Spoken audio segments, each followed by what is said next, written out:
Maharaj discloses, the whole chapter is dedicated to Nanda saying what Gargamuni told him. So you all know who is Gargamuni, right? Gargamuni is, who's Gargamuni the son of? Huh?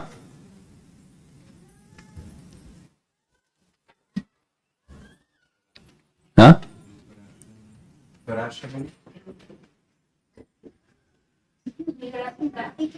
Say it again. Kartika? Gargamuni. Gargamuni is the priest of the royal family. He's like, he knows how to do yagyas, and he's the go-to person when you want to know something. So they wanted to know, who's this boy? So Gargamuni told him. Same Gargamuni that did the name-giving ceremony for Krishna and Balaram. And he said, these children, something, something, something. So in previous ages, he was of these three colors. It's same message that comes in Chaitanya Charitamrita and in Canto 11, the different avatars for the different yugas. So white, yellow, and red. This son of yours, who's blackish, appeared in previous ages. So they concluded that he's an incarnation of Narayana. That's before this chapter, just before this. And just before that is the Govardhan Leela. So who is this 7 days? He lifted, and you've seen Govardhan Hill. It's not a bump. It takes 6 hours to walk around Govardhan Hill. And he lifted Govardhan Hill for 7 days with his left hand. With the little finger of his left hand. So he's not an ordinary person. So that's at chapter 27 ends. Now 28 is beginning, and Krishna's very responsive. He understands things that they're gossiping about, and they're questioning, and he wants to reciprocate with them. So hearing what happened when Krishna lifted Govardhan Hill from the mouth of Nanda, the cowherd men were very surprised. Because of this, Krishna showed them Vaikuntha. Their curiosity is way up there, and Krishna is going to reciprocate. And twice it happens in this Leela. It's really nice. It's a very nice Leela. Now we're in Vrindavan, and they don't know that Krishna is God. They think he's their friend, or their darling little boy, or something. But he's bordering on disclosing, but he very quickly pulls the curtain back and opens the curtain, closes the curtain. Sukadeva Goswami narrates this pastime because, this is commentary, in telling the story of Krishna forgiving Indra for his offense following the Govardhan Leela, Sukadeva Goswami remembered how Krishna also forgave Varuna for his offense. Varuna made an offense. Not an offense to Krishna, but an offense to Nanda Maharaj.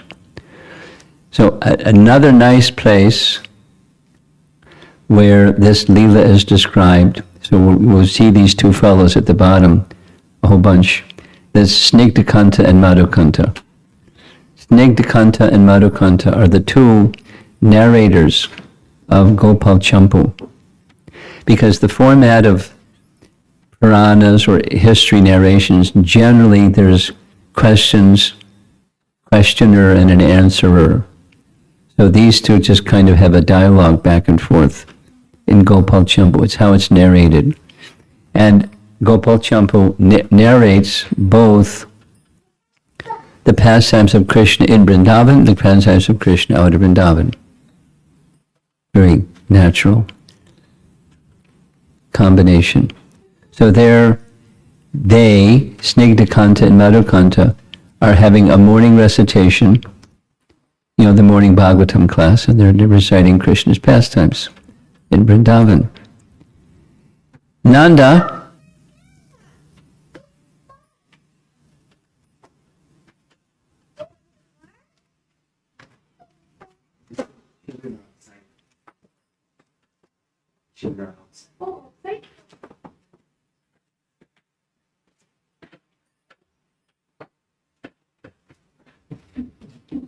isn't nice.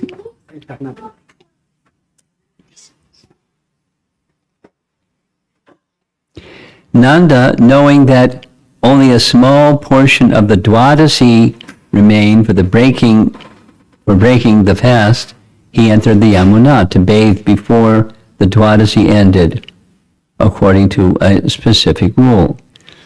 So we break Ekadasi one way, he's breaking Ekadasi, he's going to take some grains most likely, but it's a bath before he takes some grains, and the bath in the Jamuna. He went at the right time. He didn't go at the wrong time. He went at the right time, according to the Vedic rules. Having entered the water, he fearlessly bathed. He began to meditate on Narayana, praised in the Vedas. From his birth, he had full faith in Narayana, because he attained Krishna as his son. By that worship, he was even more inclined to worship him.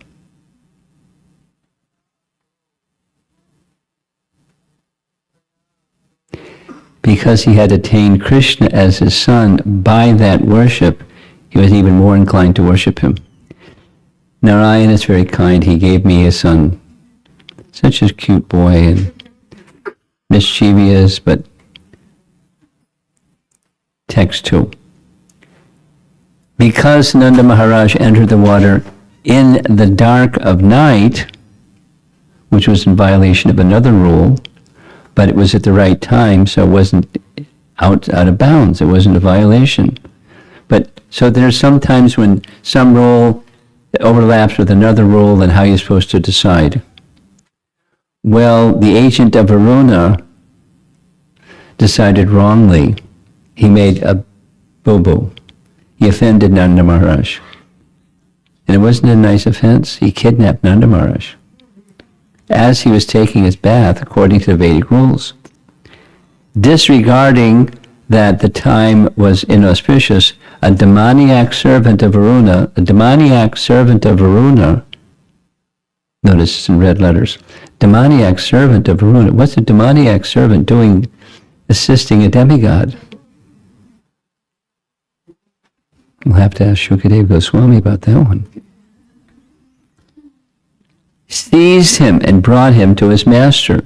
So where is his master? You have to go down, down, down, know the right hole. You go around the right hole, you go into the Abode of Varuna, and he brought him, Nanda Maharaj, before Varuna. Nanda Maharaj was intent on breaking his fast during the Dwadasi day, of which there remained only a few minutes. Thus he entered the water to bathe at an inauspicious time before the first dawn light. This is Prabhupada's purport in this description. So this means this is Krishna book, because Prabhupada didn't write commentary on the Bhagavatam verses up to that chapter. So, it's, he did and he didn't. He didn't and he did. And this demoniac servant made the wrong call. The servant of Varuna who arrested Nanda Maharaj is stated here to be a demon for several reasons.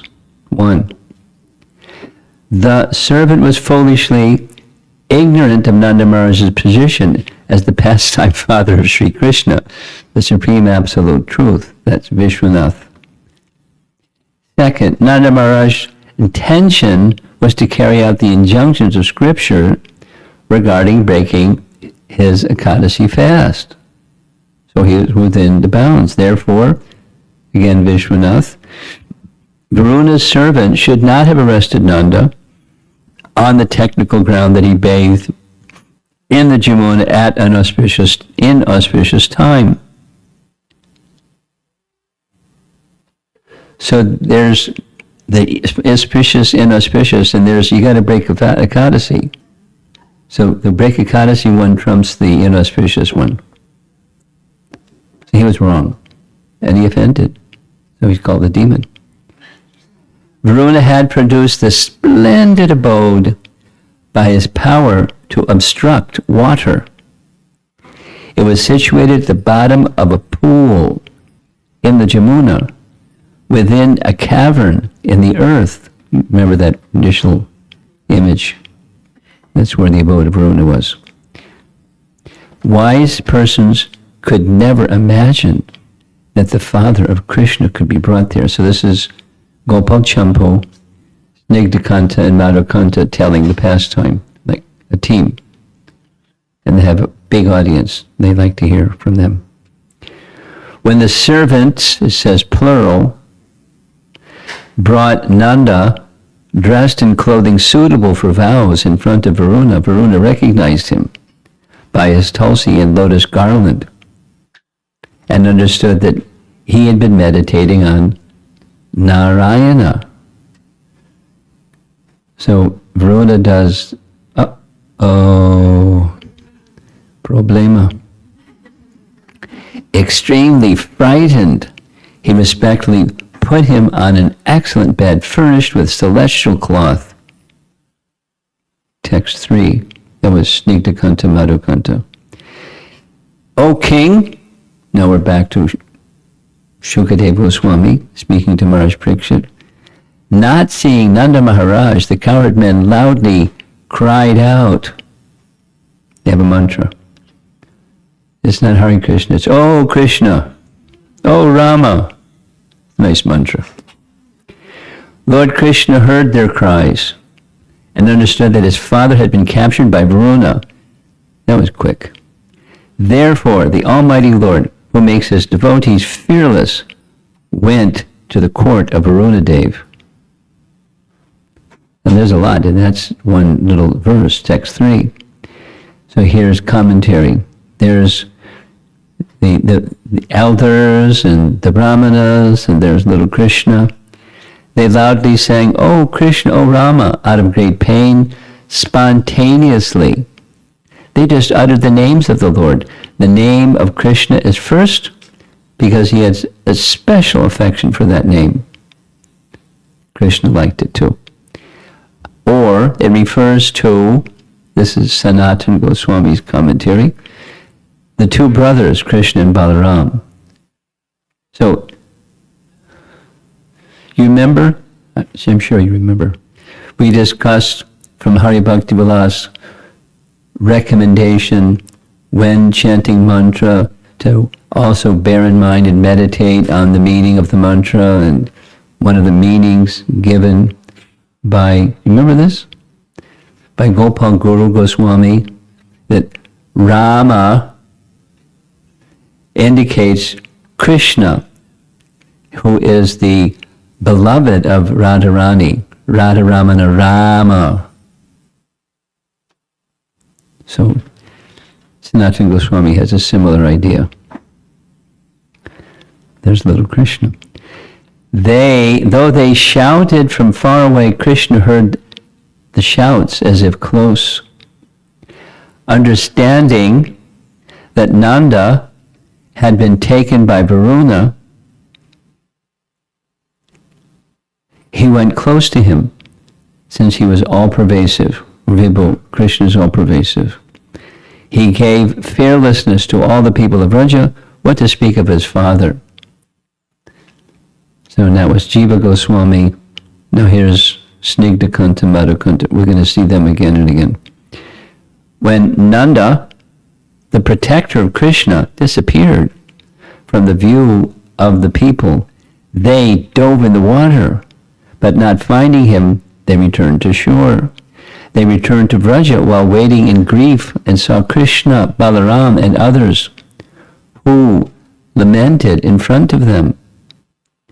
Now that's Snigdhakanta, Madhukanta. This other is Krishna knew exactly what to do. So, but he went with Balaram. On hearing that most lamentable news, Krishna and Balaram's mind sprang into action. Now Krishna's not going to bring Balaram with him. Balaram's going to have another service. Balaram's service is going to be likened to what Balaram did when, in an earlier chapter, the Krishna was in the coils of the Kaliya serpent. So what did Balaram do? He's having fun in the coils of the Kaliya serpent, no problem. He's having fun. So they were in distress, and Balaram checked them. Don't enter, the waters of the Kaliya lake are poisonous, don't enter. And besides he's Bala, very strong, they respected him. Although he's little, they respected him. So they did what he said. So he's going to do the same thing here. They passed all others, and moving quickly on the earth with zeal, arrived at the place on the river, the place where Nanda disappeared. Krishna embraced his brother, and with tears in his eyes,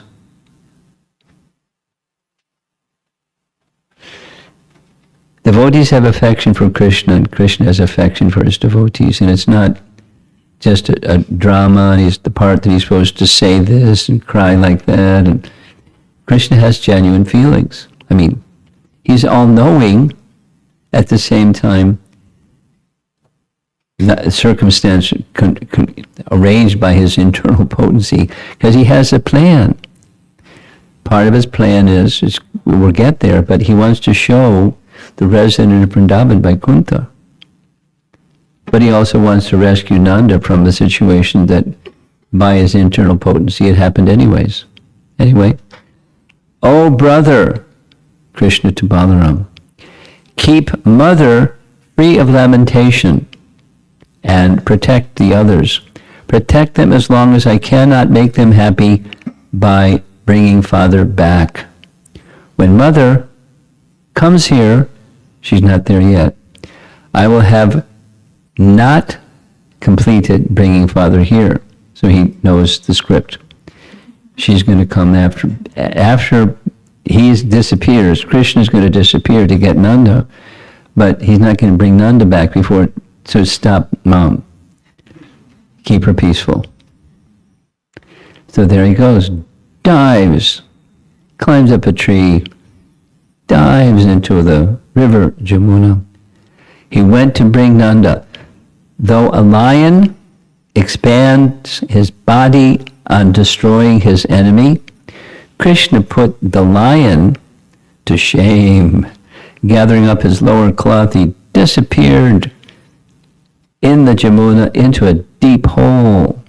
Remember? Somehow. Not Varuna made a place there. So there's Balaram in the painting, and he's, other paintings holding up his arms and telling them to don't enter. But the elders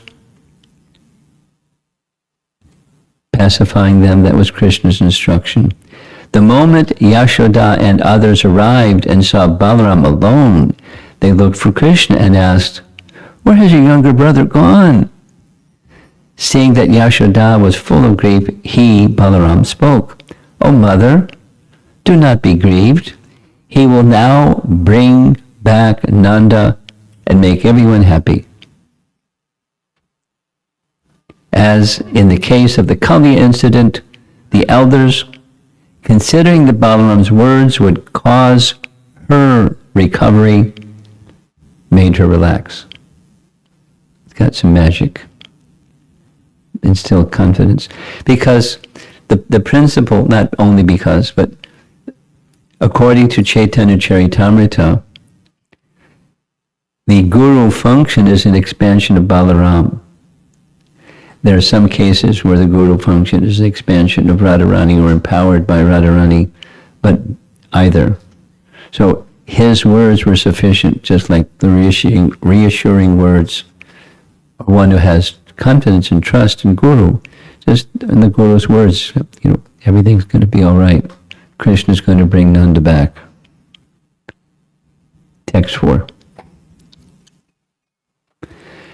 Seeing that the Lord, Rishi Kesha, had arrived, the demigod Varuna worshipped him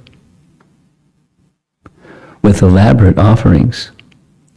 Varuna was in a state of great jubilation upon seeing the Lord, and he spoke as follows. So the plot is moving quickly, isn't it? There's the abode, there's Krishna coming before Varuna. Varuna understood that Krishna, the inspiration to the senses, or Rishikesh, is generally invisible to the senses, had come very near to him. Praptam, that's how the verse begins.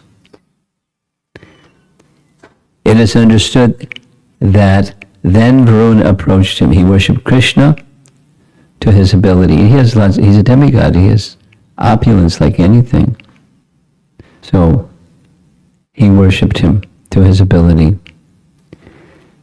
Previously, Krishna had been angry at Varuna's wicked servant.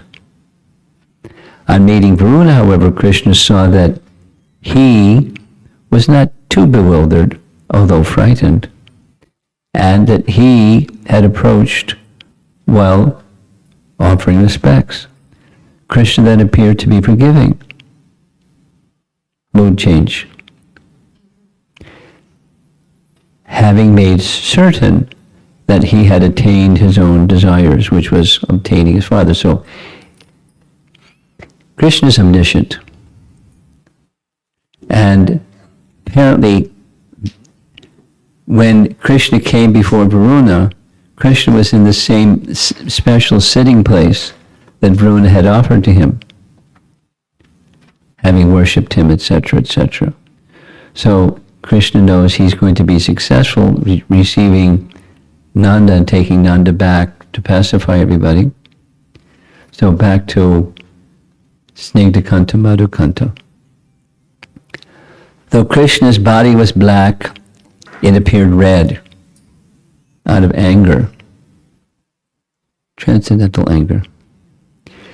Though his eyes destroyed darkness, because of their intense gaze, they were difficult to behold.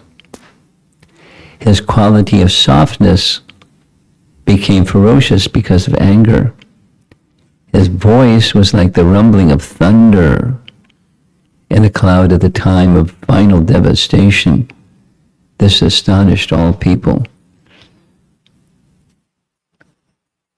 So, different representations of Krishna's mood, but he's a little boy, but he's demanding. And Varuna understands who Krishna is. He's a demigod. He's not bewildered by who Krishna is. He knows who Krishna is. He's feeling himself very fortunate. Fie on my demoniac servant. But great fortune has come. Krishna has come. Going to Varuna's abode, similar to a hole, Krishna displayed boldness toward Varuna, thinking, "Where is that Varuna?" Then his mood changed. When Krishna had increased his powers with a desire to attack him, Varuna, with a cloth covering his throat, touched his forehead to the earth. Seeing Varuna's pride crushed, his followers also offered respect on the ground. Now, it's a little unclear, to me at least. Are they underwater or are they not underwater? Because sometimes the paintings show there's fish swimming around, which indicates they're underwater. But that's just the artist. Krishna. Where is my worshipable father? The performer of the highest dharma, Varuna, spoke sweetly. O highest Lord, a person who resides where you stay and resides nowhere else attains the highest powers and becomes the foremost. I am one among your many servants. How can I follow your order? Well, his order is very clear. Where's Dad? Having given up his anger, Krishna spoke with a peaceful heart. Punishing these insignificant fellows will simply destroy the prowess of the punisher. Quickly, show me the lotus feet of my father. And so far, that's only 4 verses in the chapter. Number 5. Varuna said, now my body has fulfilled its function. Indeed, now the goal of my life is achieved, O Lord. Those who accept your lotus feet, O personality of Godhead, can transcend the path of material existence. So there's an offense to Varuna, or on behalf of Varuna, a servant did something. The reaction goes to the one who is engaging that servant. So Krishna is forgiving Varuna. There's Varuna sitting on his carrier. All the thousands of bodies which I've received till now have been useless because in all those lives I did not see you. Today my body has become successful. That is the indication of the word nibrita. Ni for nitaram, or completely successful, and britta for accepting a body. Nitaram, nibrita. So there's a nice baby tea painting. I remember this when this first came out. I remember the devotees making this painting in the art studio. It was really nice. Once upon a time, there was no BBT. It was ISKCON Press.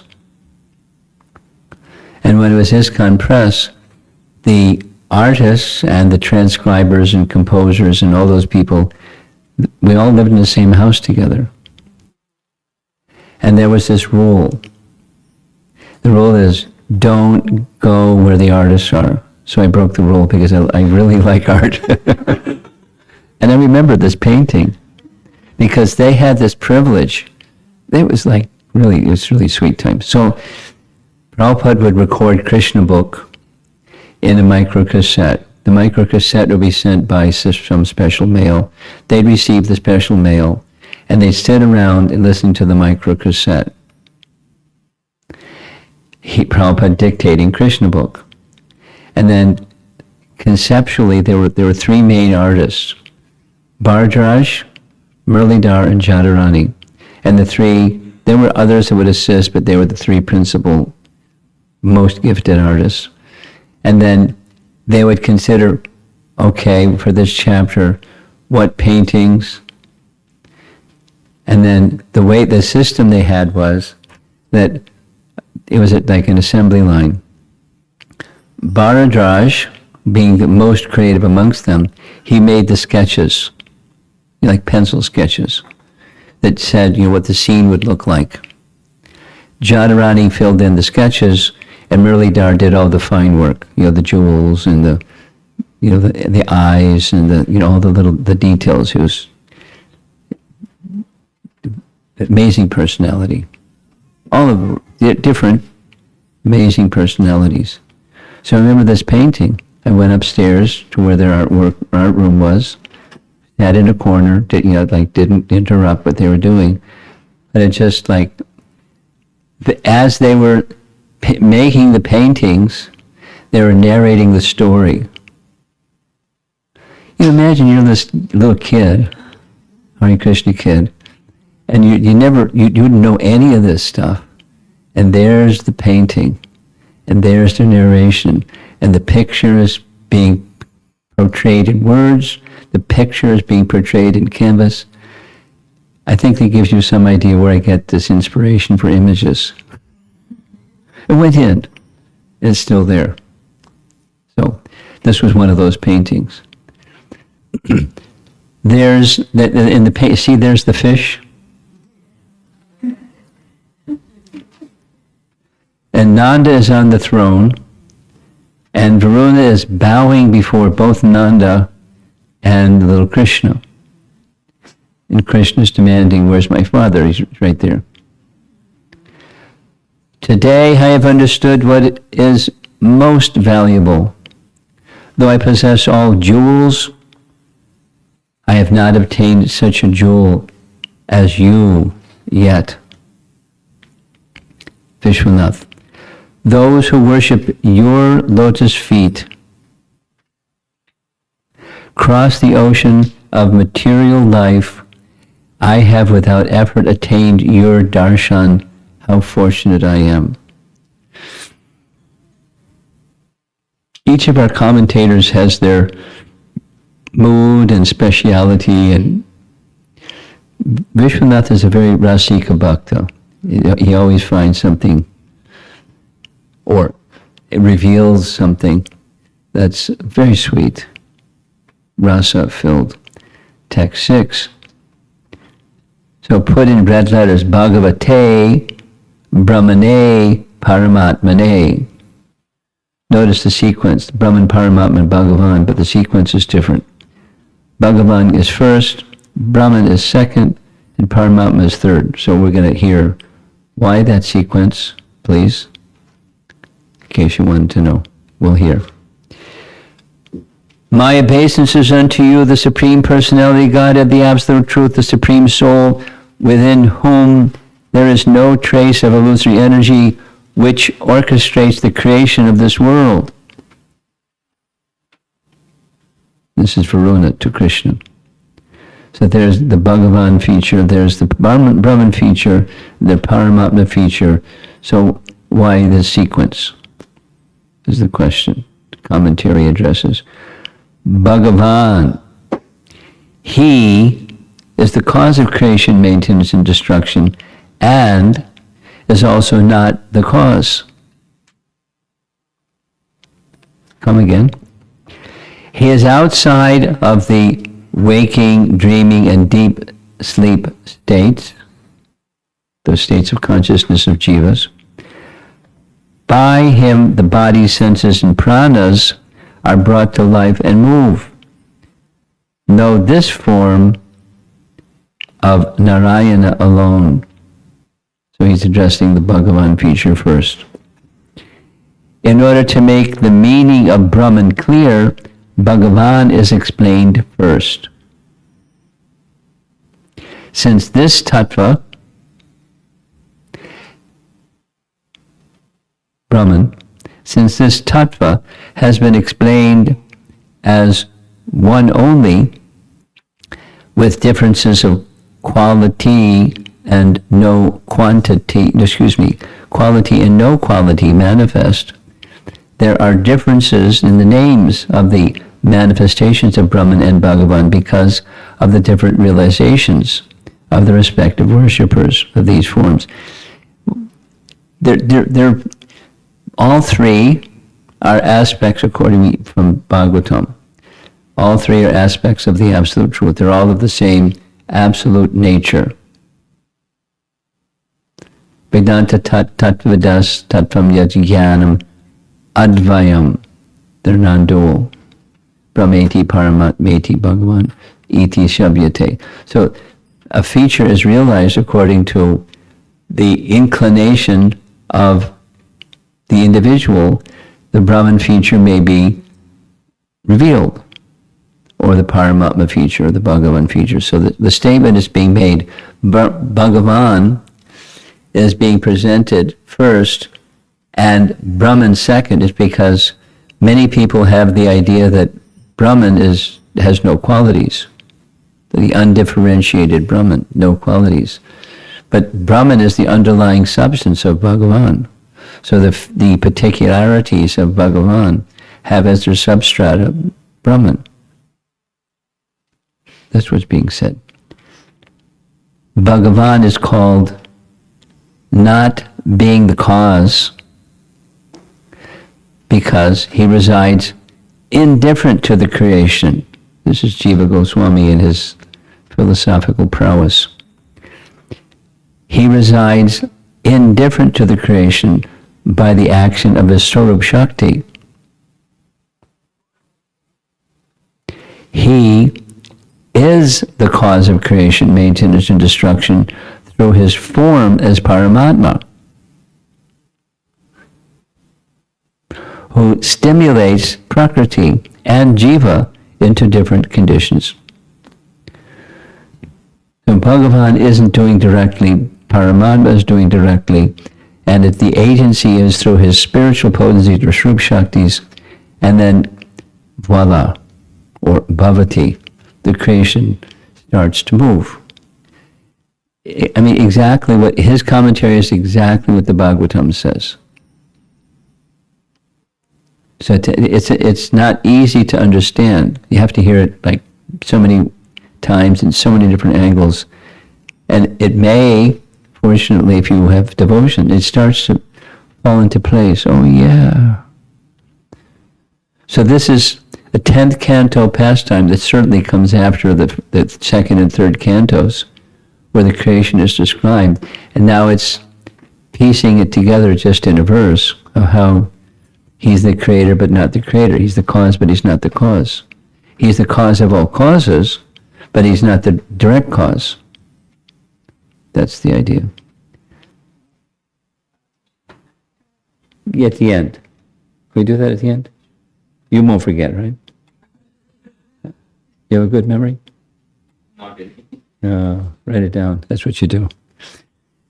You want to know Prabhupada teaching? Here's a Prabhupada teaching. If you want to remember something, write it down. It's true. But you have a phone. Everyone's got a phone. Make a little note in your phone. That's one thing phones are good for. Distracting is another thing the phones are good for. Guaranteed distracting. Okay. Again, Varuna is speaking. Your father, who is sitting here, was brought to me by a foolish, ignorant servant of mine who did not understand his proper duty. Therefore, please forgive me.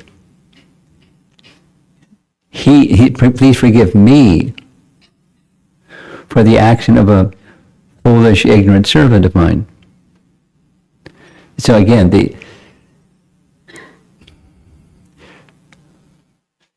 when you're in the position of carrying out a service, we're all in the position of carrying out as servants. You know, it says, different levels of how we're carrying out service. We're part of a community.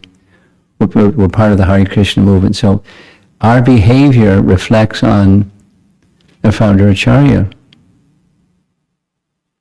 Good and bad.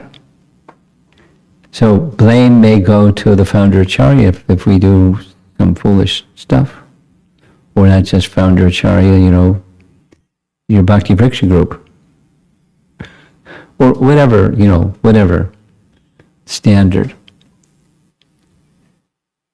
So Varuna, is asking for Krishna's forgiveness for what his foolish, ignorant servant did. No, he was following rules as far as he knew. It's in an auspicious time. He's entering into the river Jamuna in an auspicious time. Capture him, and he should be punished. Anyway, but there's a rule that supersedes it, and he wasn't doing wrong. And besides that, he's Krishna's father, so you don't mess around with Krishna's father. Whatever the rule is, that's a higher order of what you do and what you don't do. Here's the Sanskrit of the verse. Ajalata mamakena mudhena. We know what mudha means. Prabhupada liked that word. Fools and rascals. Mudha. Avajananti ma mudha. Fools and rascals. Sometimes I'm telling stories. Sometimes Prabhupada in Los Angeles would receive VIPs. One of the things that Prabhupada liked to do was to give his association to those who would give their association to others in universities, meaning professors. Prabhupada liked to cultivate loving dealings and higher understanding, devotional understandings in professors, because they've got an audience, the students in their classroom. He liked helping those. So one of the things that the devotees did, knowing that that's something that Prabhupada liked, is they made efforts to make friendships with professors in Los Angeles. And from time to time, professors would come. And of course, because the Western world headquarters for Prabhupada for years was Los Angeles Temple, there were a whole group of them. Maybe you've seen the video. There's an interview. There's like 15 of them sitting with Prabhupada in a little space. It's called Prabhupada's garden. And he would be at one end, and they would be sitting in their nice chairs looking directly at Prabhupada. And one of the professors asked Prabhupada, Swamiji, why do you use this strong language? Fools and rascals. Prabhupada knew what it meant. He knew not only what it meant, but, the impact. Call somebody a fool and a rascal. And he would say it again and again. And again and again. So they said, the professors said, can't you think of some other word? And they made a suggestion. I forget what the suggestion was. They made a mistake or something. And Prabhupada smiled and said, the summation, the sum total is fool and rascal. And they looked at each other and just rolled on. He was purposefully shaking. And he had the stature to say something strident like that and get away with it. So we shouldn't imitate. We don't have that stature. But we understand the mood that sometimes, purposely, Prabhupada was confrontational. To just wake people up. Being led by fools and rascals, the mudhas. So here's the mudha word. This was done by my ignorant servant who was a fool. There it is, ignorant and fool. This foolish servant did not understand the position of Krishna or Nanda Maharaj or devotional service to the Lord. Thus, he gets that label. Krishna says to Varuna, why are you embarrassing me by praising me like this? Varuna says, I have really offended you. It wasn't something he did, his foolish mudha follower did. With this mood he speaks this verse, that one can enter into the water before the sunrise if a little of the Dwadasi alone remains is permitted by those knowledgeable of bhakti scriptures. So there was no violation by Nanda. One of my servants, not knowing this, took your father away and committed a great offense. The offense of my servant is also my offense. So he's speaking with such praise. The explanation here by Vishwanath is, it's a big offense. And I'm responsible for the big offense. Although it was my servant, not knowing the rules, he went with another rule. And he kidnapped Krishna's father. Big offense. So notice there's some more fish in this painting. Pointing with his hands, he showed Nanda seated on a jeweled throne, worshipped by Varuna himself. So there's Krishna kind of like swimming around there in the Varuna's abode. He's gesturing, and he's in the center of Varuna, gesturing to Nanda. And Nanda's with his arms outstretched, wanting to receive Krishna. His father was engaged in remembering his own worshipable deity, Krishna. You are the ocean ocean of forgiveness, but because I am the ocean of offense, you can punish me suitably if you wish. Verse number 8. So there's highlight is to the word Govinda.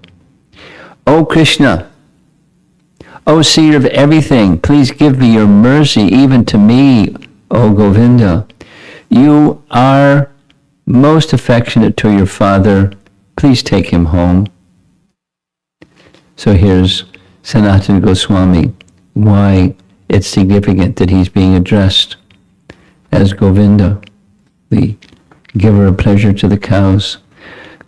Govinda means he who enjoys Swarga as Indra. Thus Krishna is Varuna's master. Now, there's different meanings of Govinda. Let's do that one again. Govinda means he who enjoys Swarga as Indra.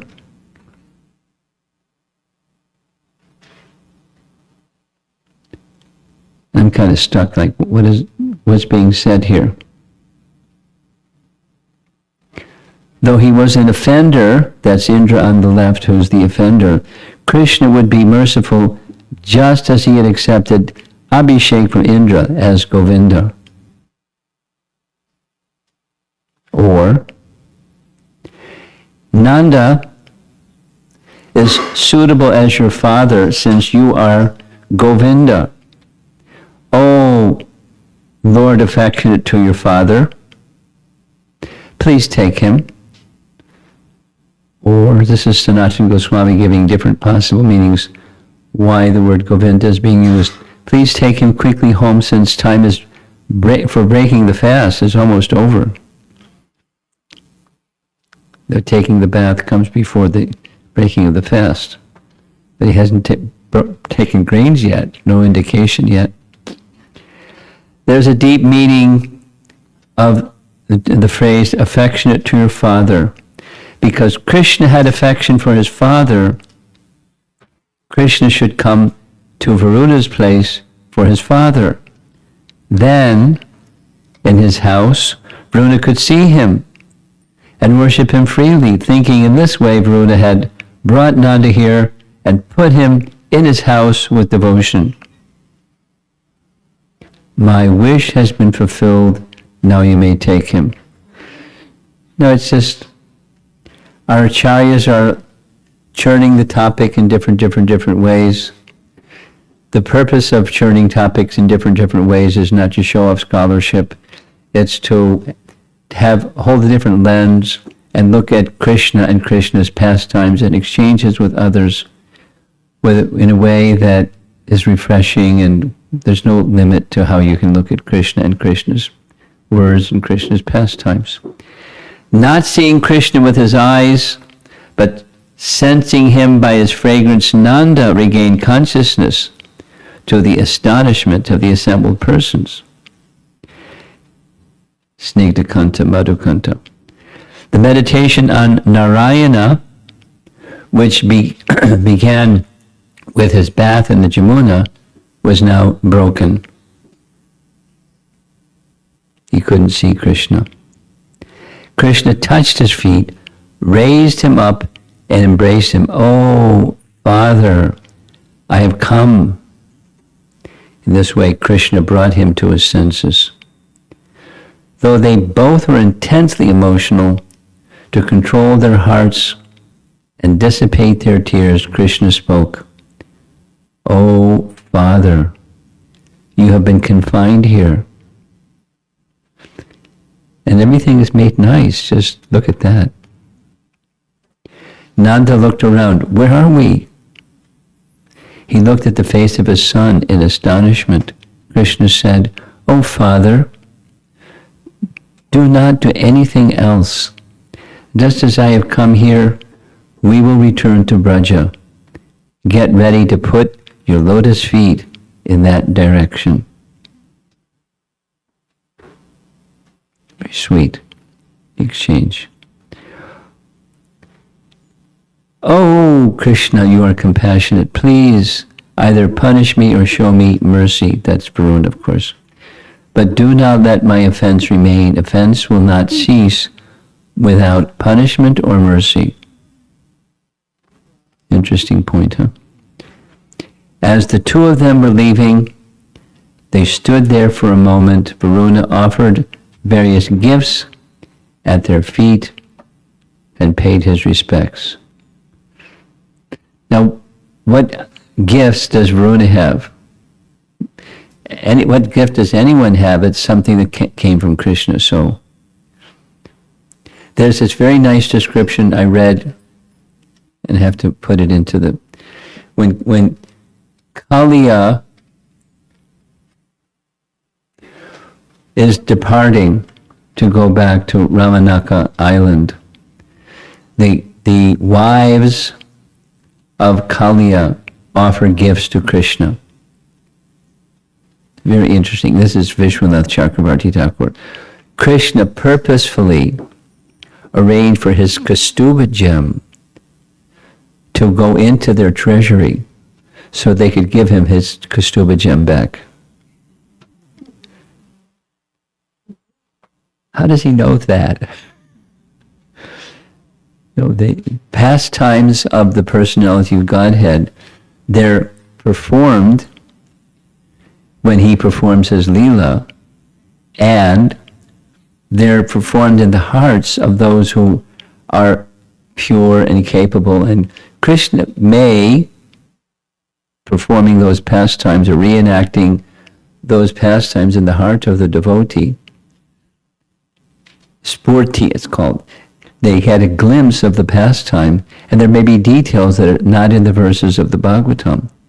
So Vishwanath Chakravarti Thakur is one such commentator. Krishna arranged, when they weren't looking, that his Kaustubha gem went into their treasury so they could give him his Kaustubha gem. And isn't that sweet?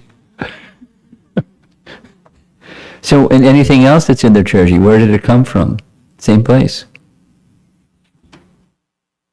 So Varuna's offering gifts to Krishna and Nanda. He's honoring them.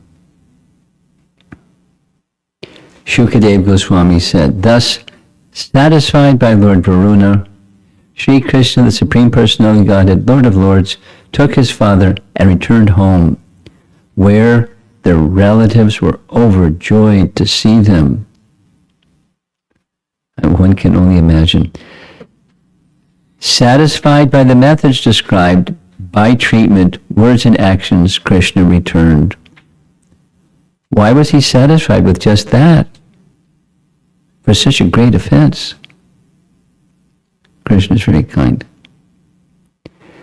Krishna is omniscient and knew that actually Varuna had not made offense. In fact, Varuna did it with a desire to see me. Sanatana Goswami. Now, the plot thickens.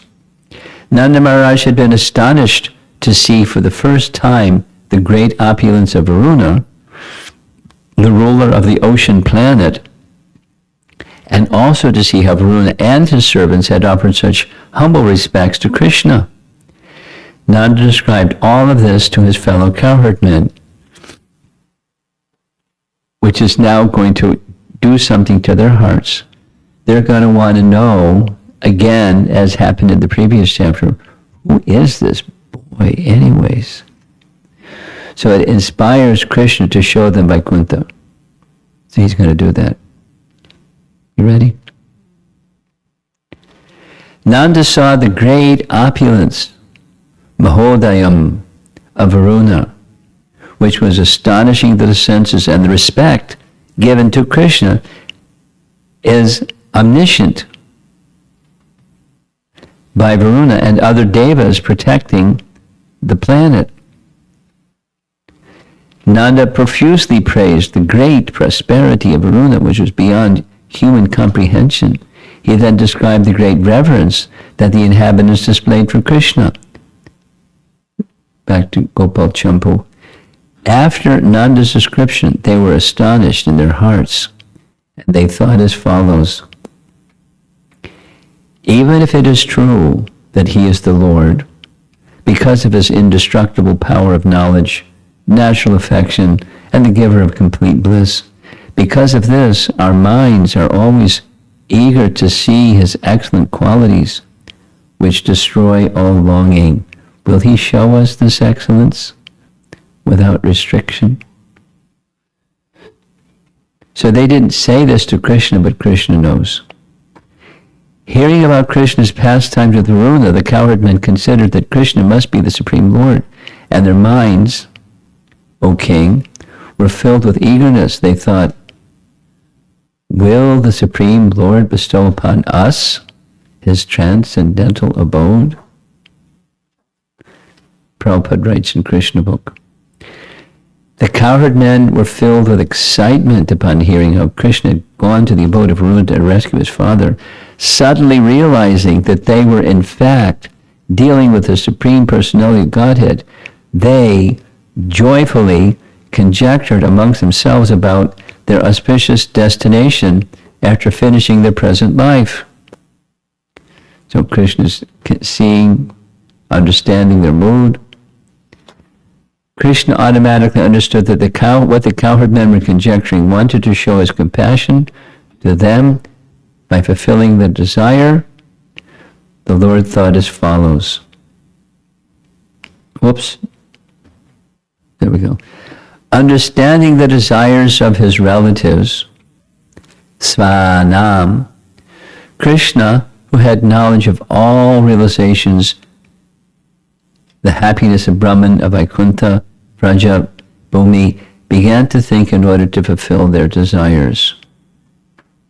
Nice smile. Though usually he covers or withdraws his majesty according to the degree of prema, in this case, by the inspiration of Leela Shakti, he had knowledge of all his forms simultaneously. Krishna thought, though these cowherd men actually understand that Brahman and Vaikuntha are insignificant because of tasting sweetness of Krishna prema, I will give them realization of Brahman and Vaikuntha happiness in order to fulfill the desires they manifest while they play the roles of unintelligent humans. There's more to this chapter. We're going to go to Vaikuntha. Lord Krishna thought, certainly people in this world are wandering among higher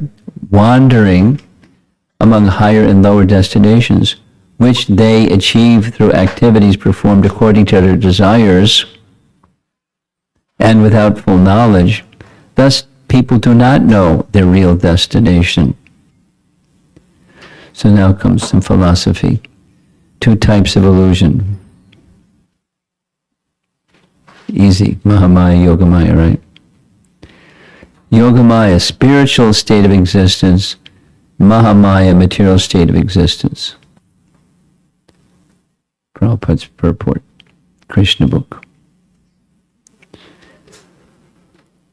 When my father, this is Vishwanath, when my father saw the opulence of Varuna, which is material, he then considered this Vrindavan to be lower than the planet of Varuna, even though it is the essence of Vaikuntha.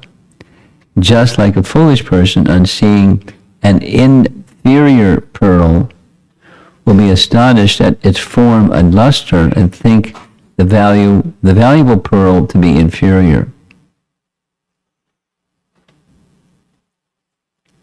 So, commentary is saying, Vishwanath is saying, Nanda was bewildered. Liberation and Vaikuntha are both dependent on me. I am not dependent on them. But it is seen in some circumstances that I am dependent on prema. Though it is evident to all, they do not recognize it.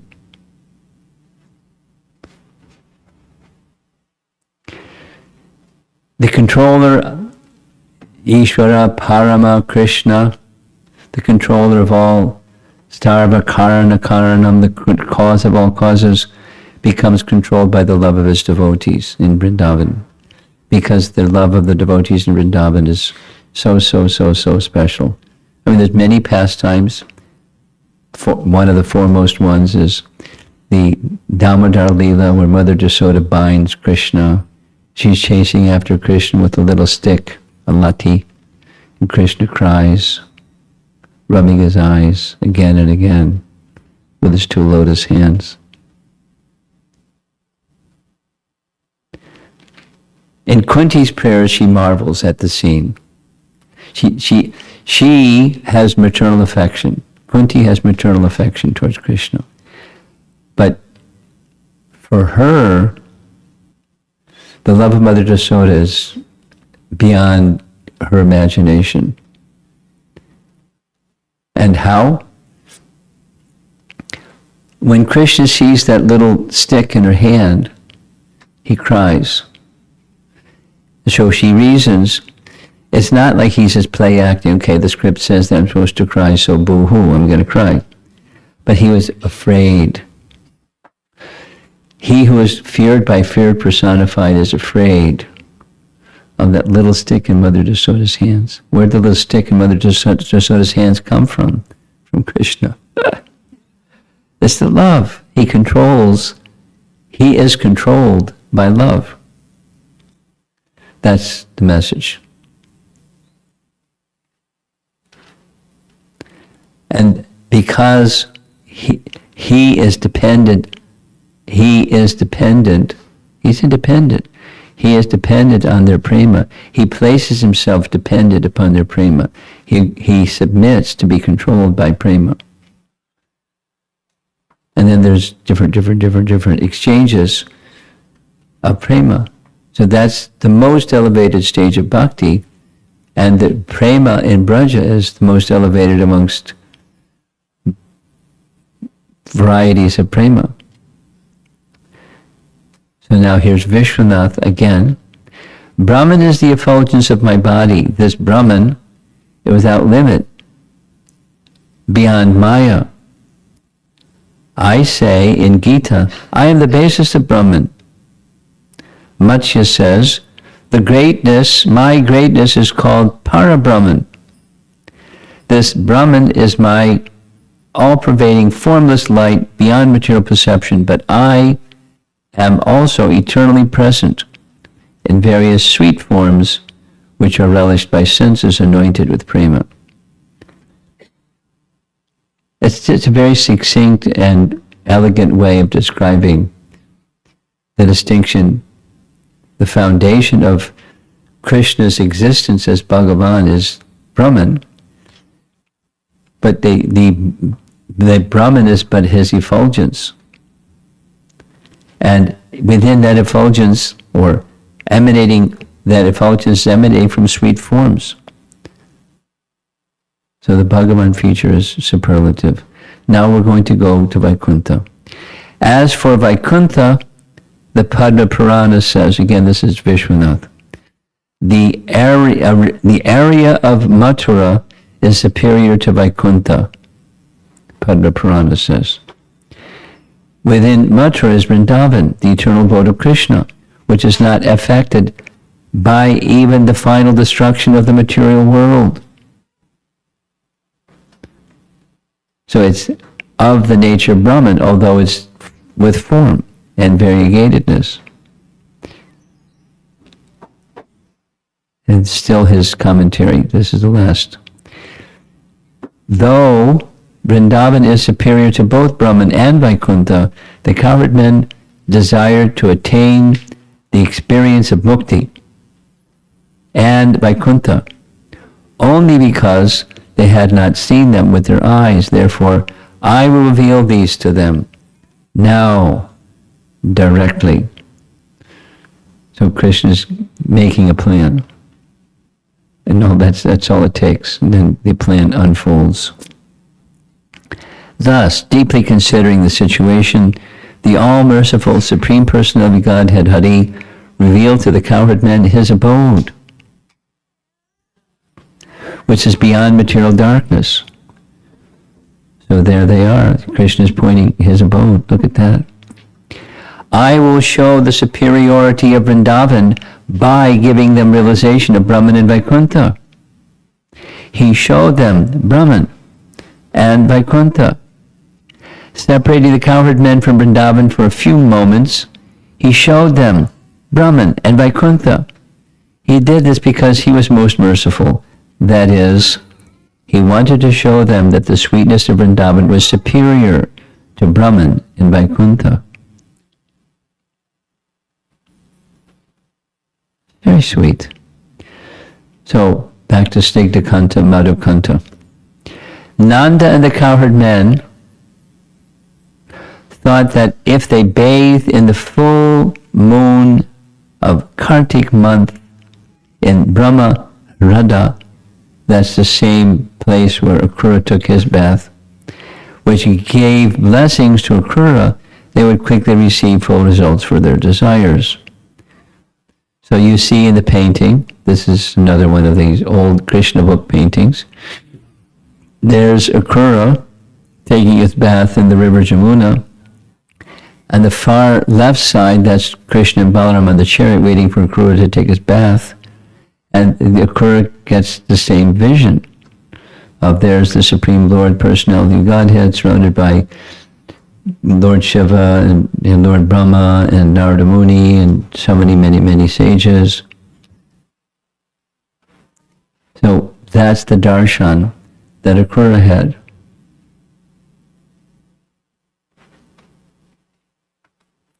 Thinking this action to be the best, they went to Brahma Radha in the early morning. So Krishna's got a plan. He's going to show them what they want to see. Krishna went along with them and submerged himself in the river and then went to the bank of the river, not the other kind of bank. He then showed them Goloka. He's pointing to Goloka.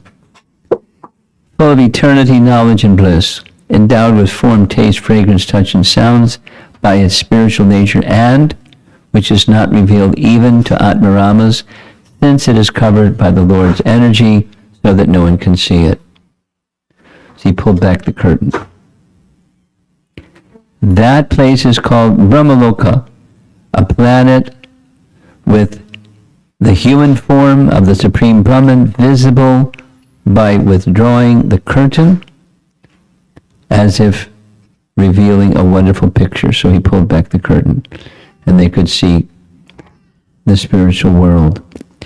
They saw that Krishna, the tilak of their family, was sitting among cowherds similar to themselves.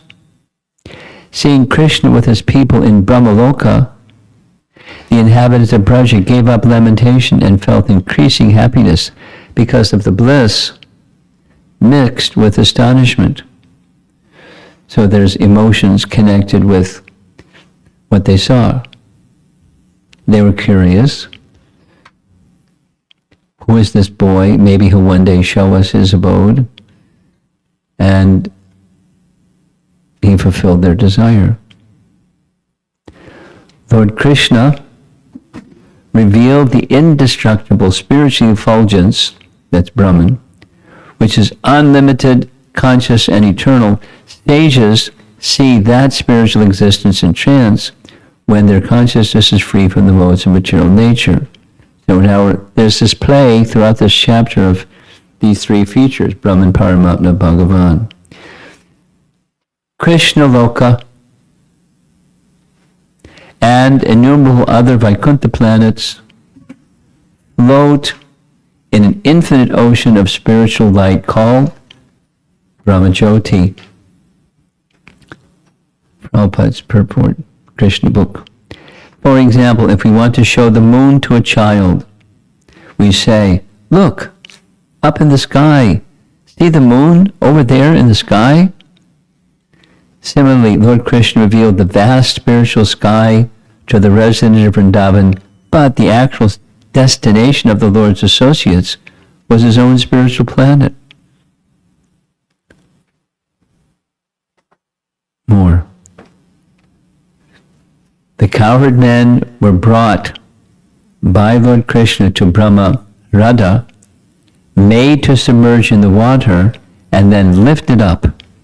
From the same vantage point that Akrura saw the spiritual world, the cowherd men saw the planet of the absolute truth. And they were astonished, needless to say. Krishna brought them to the lake of Brahman, the great reservoir of Brahman Vaikuntha, having the condensed form of Brahman. They were pulled out by Krishna, since, this is Sanatana Goswami, since it was not desirable, being an obstacle to the rasa of Vrindavan pastimes.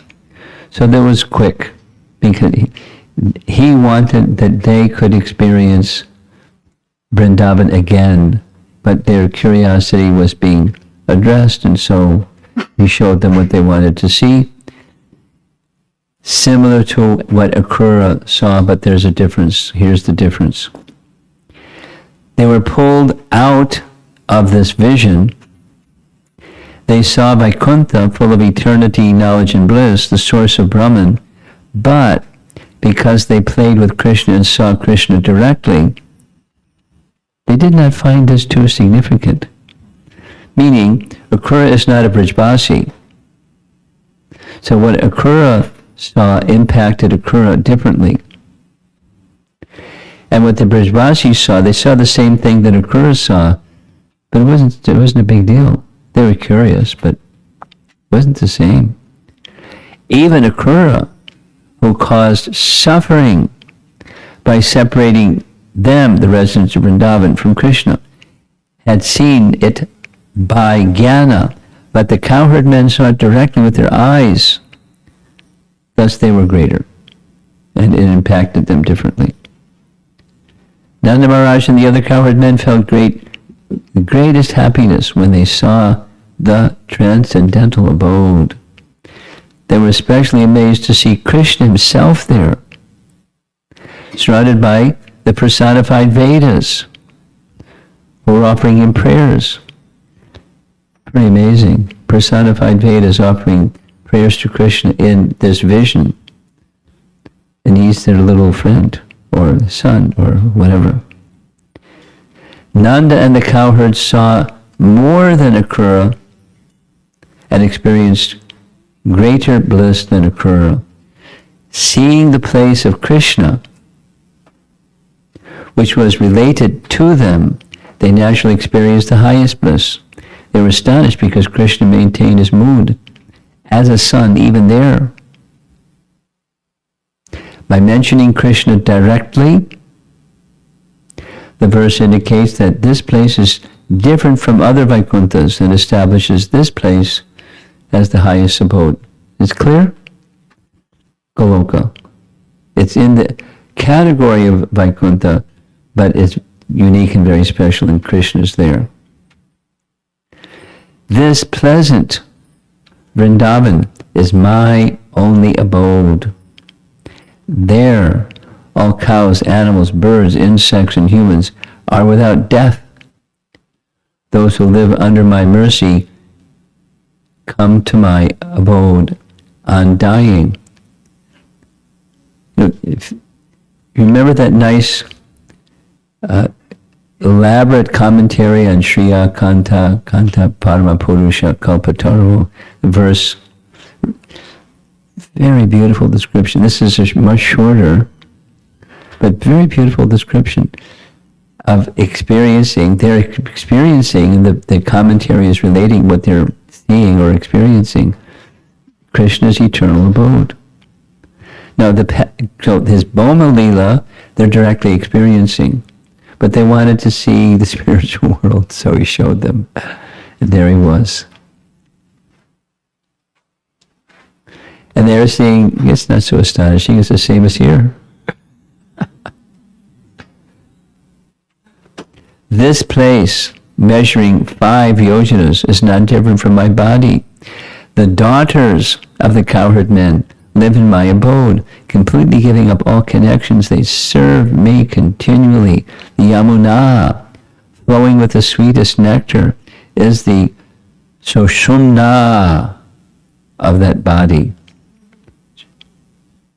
Those medical people, Sushumna, the principal nerve in the nervous system. So Krishna performs pastimes in this place. Sometimes, like in this, is the pastime of Krishna's hiding and seeing what the gopis are going to do in separation from him. All the devas and elements exist there with spiritual forms. Interesting, huh? The embodiment of all devas. I do not leave that forest for a moment, though I appear and disappear in this world age after age, but this radiant forest, full of pleasure, is invisible to the material eye. So some nice paintings, and more nice paintings. Krishna Balaram, that's not a painting. There's the deities of Krishna Balaram. So that's the end of the chapter. Kind of an abrupt end of the chapter, but Krishna fulfilled their desire, and they had their experience of what they wanted. And Krishna pulled back the curtain, and then he closed the curtain.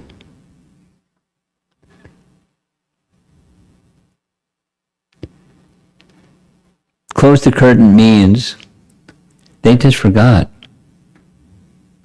Because to have the intimacy, they can't remember. And so they were curious, and so he showed.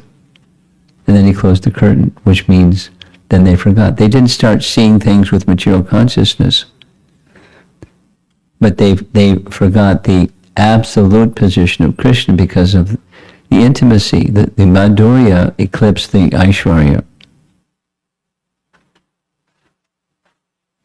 And that's Vrindavan.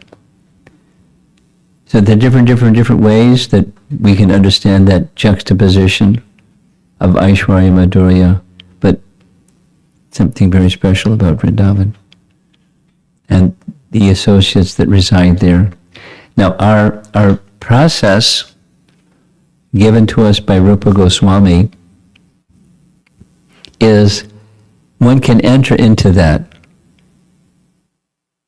realm. But part of entering into the realm certainly requires purity, and without purity you can't enter. Just like you can't enter fire without being fire. You can't enter the realm of purity without purity. And then in addition to purity, because Vaikuntha has its purity as well, or Brahman has its purity as well. But there's an intimacy or Madhurya feature that one can receive by close affinity with some of Krishna's eternal associates. The Ragatmika is the term used by Rupa Goswami. Those perfected souls are eternally in that abode, and becoming attracted to them and remembering them and praying to them and hearing of their activities and their dress and their everything. It's like osmosis. It becomes part of your mood as well. But it starts with purity. You can't enter into that some artificial way. I mean, people try. And it's an embarrassment. It's not to be done. But purity is to be done, and so we do sadhana as effectively as we can, because it's the behavior, it's the conduct, it's the path to become pure, to make oneself clean, inside and outside. Sadhana, not mechanically, but naturally, can lead to higher stages. It doesn't automatically lead to higher stages. It certainly leads to purity. And then in that state of purity, we need association of souls like Rupa Goswami and the other associates of Chaitanya Mahaprabhu that are bestowing not just Krishna Prema, but Braja Prema. And it has some special passwords. You get the special password. That's Rupa Goswami's teachings. You can enter. That's the invitation. It's an open invitation. Come on in. But I'm not qualified. Come on in. Become qualified. And come on in. That's what's happening. I mean, in simple language. They're very inviting. You got to wipe your shoes before you walk in, but leave your shoes at the door and come on in. These are elevated topics. I repeat from this morning with the Chinese devotees. We're starting to, in a series of discussions on, because they asked for it, pastimes of Radharani in her loving dealings with Krishna. So we started really simple, some very nice, very simple ones. And just this morning we started on a very involved one. That's Madhava Mahotsava. Madhava Mahotsava is a fantastic writing by Jiva Goswami, who's scholar superlative, describing a pastime that, without understanding Sambandha Gyan, it looks material. It's like, what's going on here? It's very confusing. It's not perceivable. Yet he's disclosing under the order of Rupa Goswami to disclose, and there's many, many things that happen that without fundamental understanding of what's what, Sambandha Gyan, it looks material. And it's not to blame the person that sees with material vision to hear something that's not material and think of it as material. So for us, for example, the process of chanting the holy name, because we just spent so much time trying to get absorbed in the holy name more, see the holy name as something material, a means to get, a vehicle to get you to where you want to go. And even to see that the vehicle is not material, nor is the place where you want to go. But there's a tendency, because we're conditioned souls. So hearing these nice pastimes,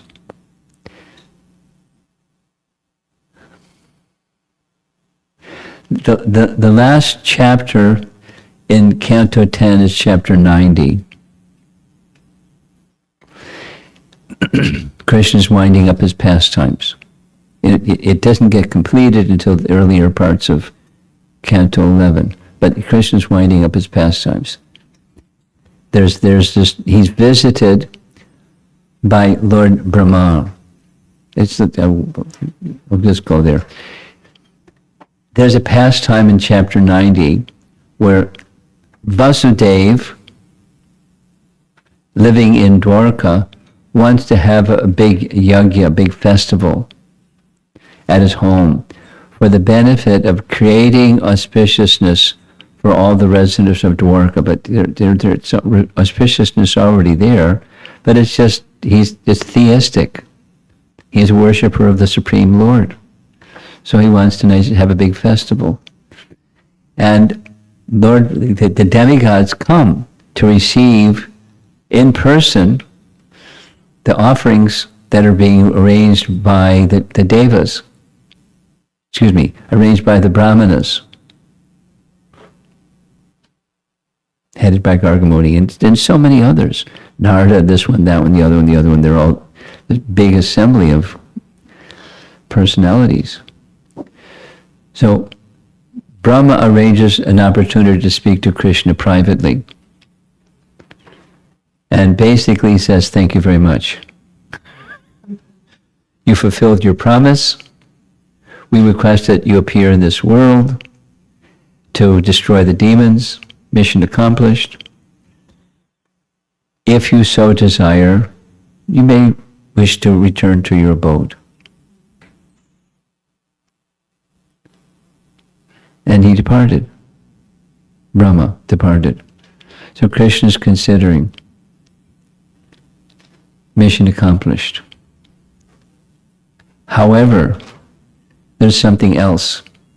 What's that something else? In order to assist me in my pastimes, I requested the demigods to appear on earth, and they did. And they became members of the many. Some are eternal associates, and some are demigods taking posts or positions. So I need to send them back to their demigod positions. So I need to make an arrangement so they can go back. And those that are my eternal associates, they can return to their eternal abode. And that's, mission is not finished yet. So the whole scene, it's at Canto 11, the cursing by the sages of Samba who came before the sages. Anyway, so many things happened. The withdrawal of the rest of the Yadu dynasty, including Balaram. How Balaram departs is really far out. Shoo. So, and then Krishna goes himself. He's winding up his pastimes. So, in these pastimes, these are his eternal associates that do not see Krishna as the supreme, but they're curious, who is he? So he's fulfilling their desire, and then closes the curtain again so they can have some more pastimes. And he's enjoying, and they're enjoying. And it's loving dealings according to so then this Yogamaya Mahamaya topic, right in the chapter.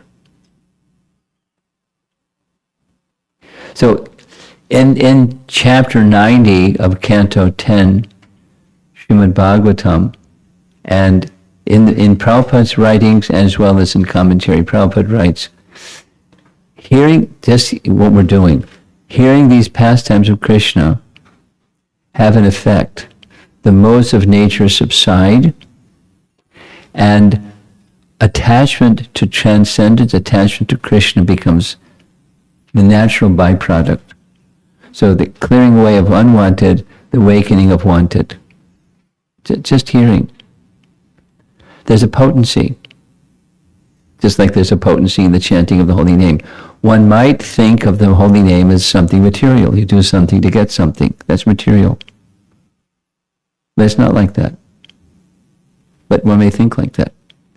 And hearing the pastimes, the analysis of our acharyas is not just playfulness. They're enjoying, but looking at the pastime and the language of the pastime by Shukadeva Goswami in this way, that way, the other way. But it's attracting our hearts to become attached to Krishna. That's the effect. So let's see what happens in Houston, Texas with the hurricane and electricity, and who knows, we may be here a little bit longer telling more pastimes of Krishna.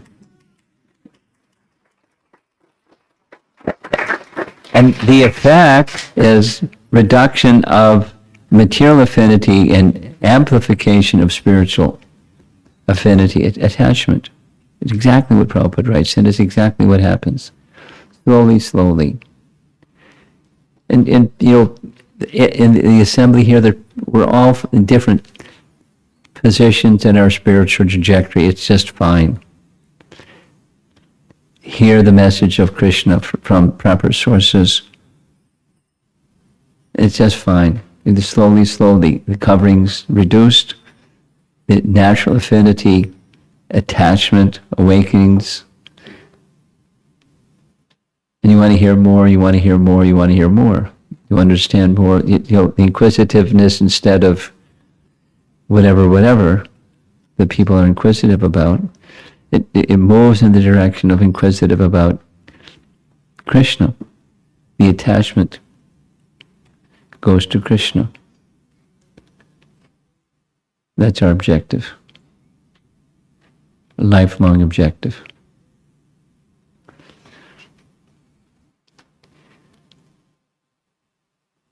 Okay, so let's see if there's any discussion. You got the first question.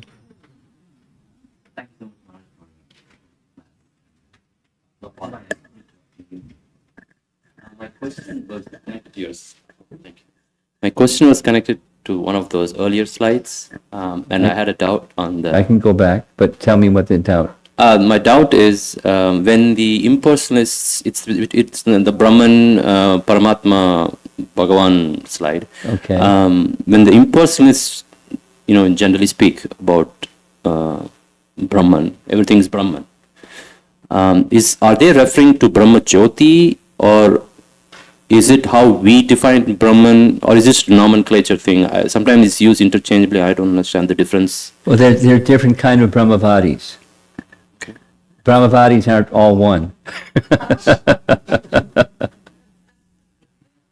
You follow? So some may focus on this, some may focus on that, some may focus on the other thing.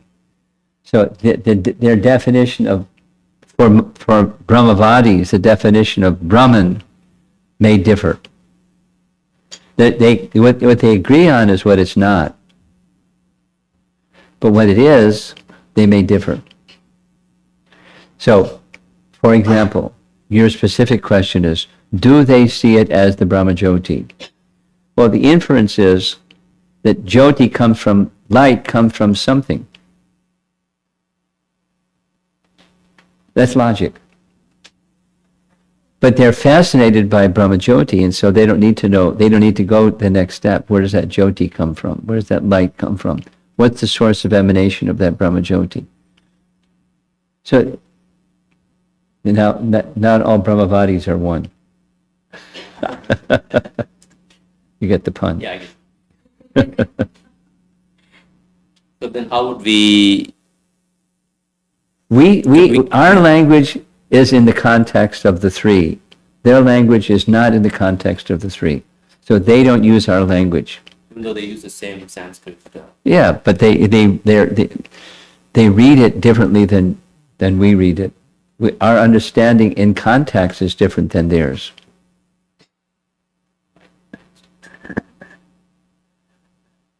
I mean, you can get into for example, and for example, and for example. For example, what is Krishna? Covered Brahman. The form of Krishna is material. What's material? It doesn't exist.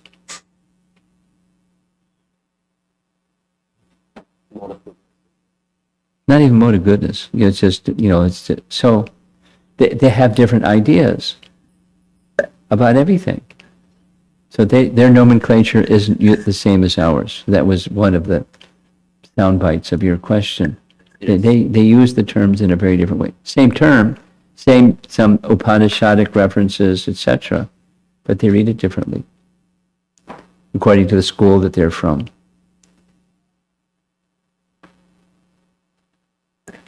Thank you. Then from our perspective, there's this kind of generic Brahmavadi. But then that has much to do with, in contrast to, or in juxtaposition with, Paramatma realized and Bhagavan realized. They're in that general directional category where there are certain assumptions that go with that concept. Okay. Thank you for the clarification. Balaram.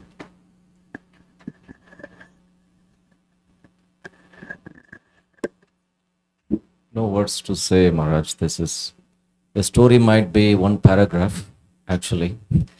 Oh, this is what happened. But the way how much the acharyas is revealing so many secrets. Yeah. I was just wondering, what is that qualification I have to even listen to this pastor? What did I really do? So that was my thought process. Let me respond.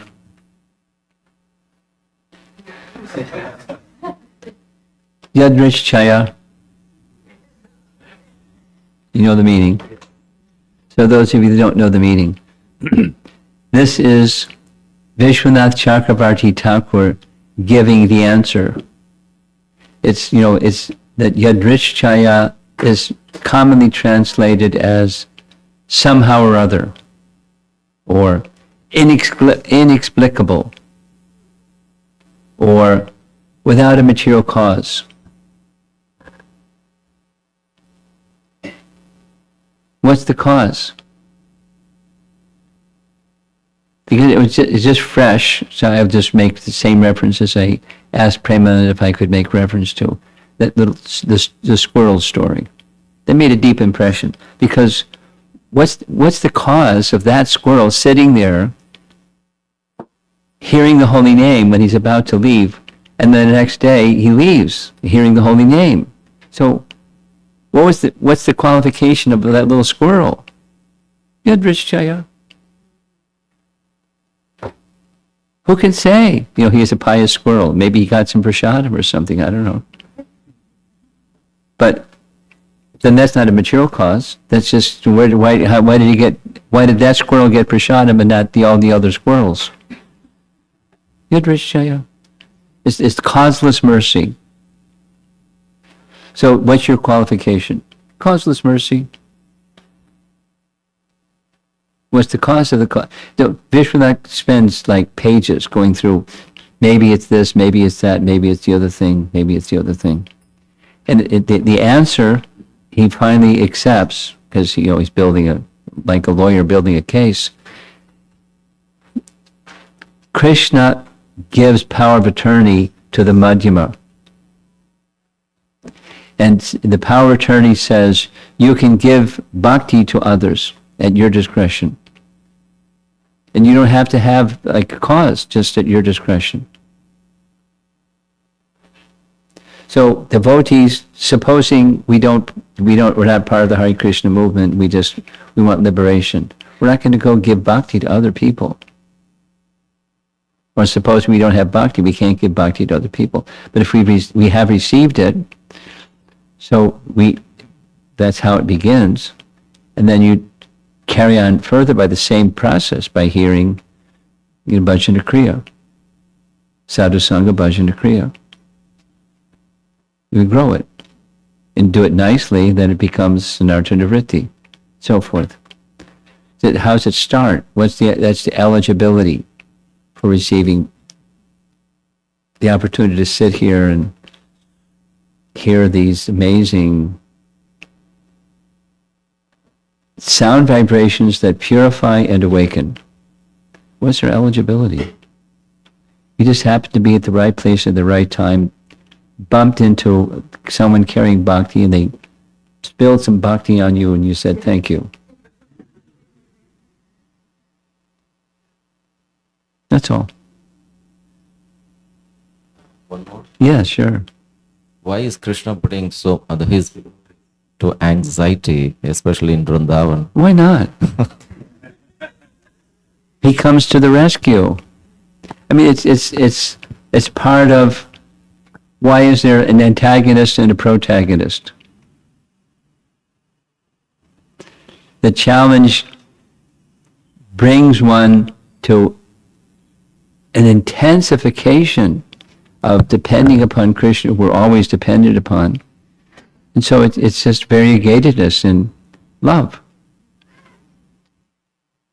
by the conflict. So Krishna creates conflicts in the spiritual world. That conflicts, they're different than the conflicts of this world, because the conflicts of this world is people fighting with each other, not for the purpose of taking deeper shelter. Win, lose. I want to win, so I get my tools and toys. And so in the spiritual world, it's intensify absorption. And then when the situation gets relieved, then it's celebration, waiting for the next, wave to come. That sometimes it's loving dealings, it's strengthening, sometimes smooth, sometimes turbulent. The purpose is intensification of absorption.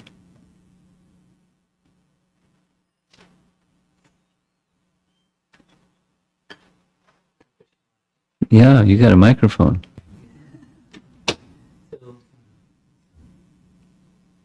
It's a better one, somehow. Yeah. So, thank you, Maharaj. I was in the past time, I was wondering, there are two offenses committed by Varuna. The first thing is the kidnapping Nanda Maharaj. Then, knowing that he has committed a grave offense or a mistake, he would have returned Nanda Maharaj to Vrindavan. Then why did he expect? Slowly. I got the first part, but then you started speeding up. Oh, sorry. I thought that Not two. all the way back to the beginning, just... Yeah. So I was listening to the pastime. So I was wondering, there are two offenses committed by Varuna. The first one is kidnapping Nanda Maharaj, and the second one is knowing that he has done a mistake by kidnapping Nanda Maharaj.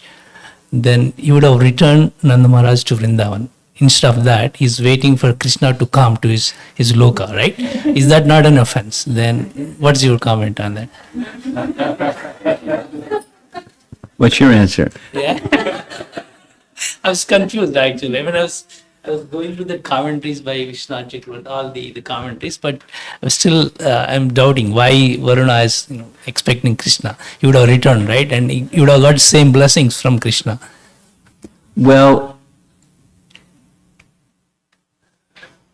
it's it's a little bit like the backstory behind the backstory behind the backstory. The front story is not he did it so that Krishna could come.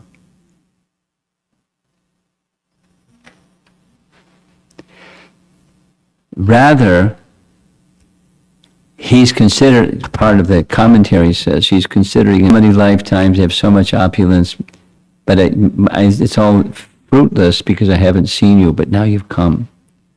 So it's the backstory. It's in his heart.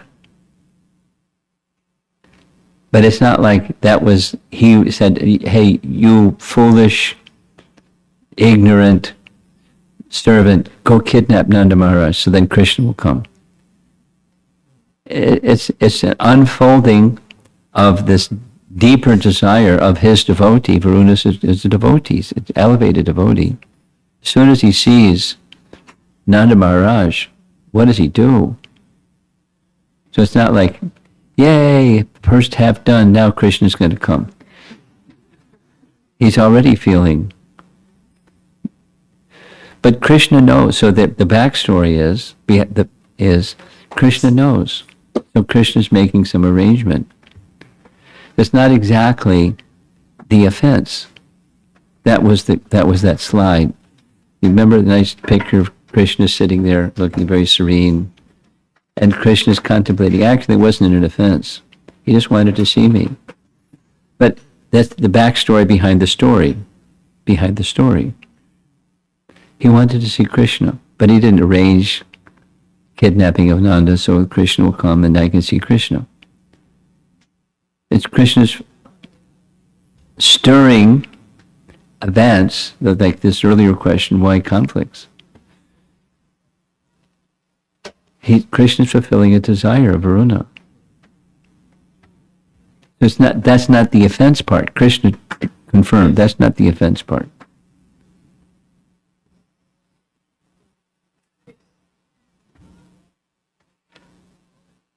Our acharyas are able to see things that we can't see. And sometimes, even when they're saying things that we can't see. But the nature is, just so one more time, the nature is, Krishna saw. I was just reading a commentary about Ajamila. Ajamila. And Ajamila was Krishna's devotee. But he got waylaid and became, bad. But he's Krishna, so Krishna protected him because he's my devotee. He got super duper covered, like big time covered. But he's Krishna, so Krishna protected him. So how many lifetimes was Varuna before he was Varuna? Who can say? But he's a great devotee and wanting to see Krishna fulfill that desire. So Krishna arranged. So it's not an offense. Okay. Yes. One of our senior citizens over here.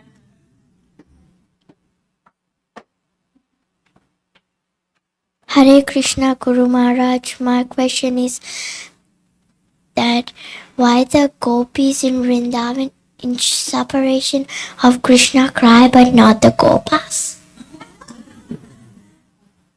What'd you say?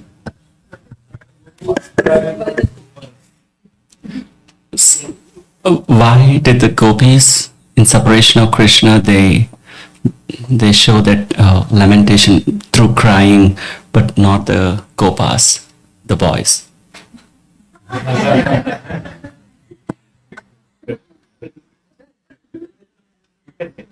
don't know. Some persons display sentiment, some conceal their sentiment, but it doesn't mean the sentiment wasn't there, just different ways of exhibiting or displaying sentiment.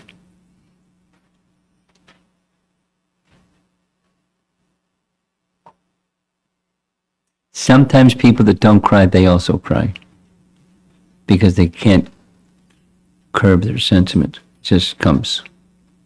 Okay? Yes.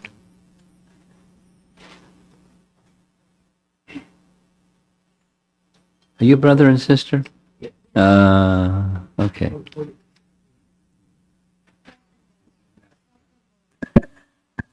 Hare Krishna Maharaj. So my question was, I've seen that sometimes some people in Krishna consciousness, like some devotees, maybe this is just my wrong observation or I don't know. I've seen that sometimes they execute like austerities for Krishna, for bhakti, in the mode of passion, Oh, right? They're really? Okay, maybe that I'm wrong, but No, you're not wrong. but sometimes I get that energy of like, you have to do this, we have to, like that energy of like doing aggression. Like they sometimes like austerity and everything, that's sometimes what they recommend, right? So I was wondering if that's actually a good thing, because bhakti is more like love and you're supposed to feel very happy and like excitement, and it's like that energy, right? So I was wondering if it's okay to execute austerities for Krishna in kind of like the mode of passion. Well, austerity doesn't have to be in the mode of passion. Austerity can be in the mode of goodness.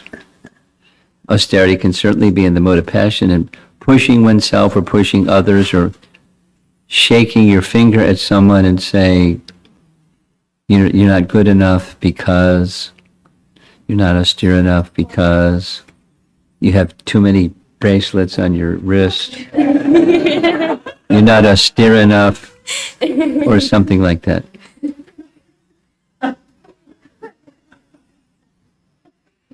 So, it can be. It depends. It depends on the consciousness behind the activity. Now, is it good on appearance days or on Ekadasis? It's in principle good. You reduce on the material, you increase on the spiritual. That can be considered to be an austerity. Just, don't take beans and grains. Or has had a couple of discussions recently about onions and garlic. It's just, they're just things that we just don't do. Period. There's reasons why, but you have the reason why, then you don't do.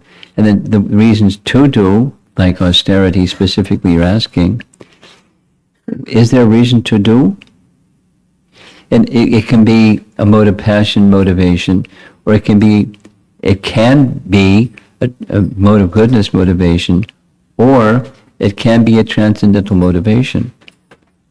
Like, let's take for example, like Raghunath Das Goswami. Let me ask you, was Raghunath Das Goswami in the mode of passion? You know Raghunath Das Goswami? No? Oh, Maharaj. Oh, okay. You should get to know Raghunath Das Goswami. That's a should. He was absolutely, say it 10 times, attached to Radharani. Radharani. Radharani. Radharani. Absolutely attached. Absolutely attached. Absolutely attached to Radharani. And his detachment was otherworldly. We would die if we tried to do what Raghunath Das did. And it wasn't artificial. It wasn't passion. It's just his nature. Some people are inclined. Then there's other persons that go on the other side of the spectrum. And a very nice personality in Gaura Leela is, his name just went away. Huh? Yeah, Pundarik Vijayanidhi. So there was a devotee of Lord Chaitanya that Gadadhar, who as a youth was inclined to austerity. He didn't like opulence. He just didn't like it.